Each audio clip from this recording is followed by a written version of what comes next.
kulikuwa na baba moja alioa, yeye alikuwa na pesa tayari, ameshajenga nyumba na kila kitu, yani maandalizi ya nyumba yamekamilika yote. Mwanamke alikuja kama alivyo.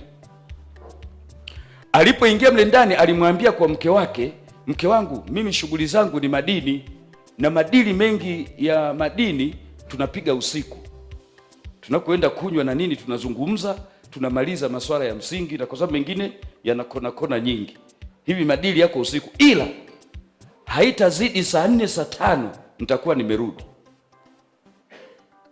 Basi waliishi pamoja na ndoa ilikuwa tamu sana, wameendelea.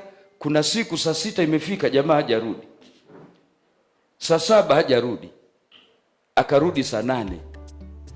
Yule mama mle ndani akasema, mimi huyu mwanaume huyu akirudi hapa sifungui mlango, alale nje huko. Na kweli mwanaume aliporudi akamwambia, mke wangu nimerudi, samani leo nimechelewa kidogo, mambo yalikuwa mazito. Mwanamke sauti ikatoka ndani, lala huko huko.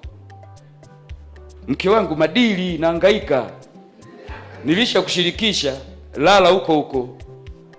Sawa.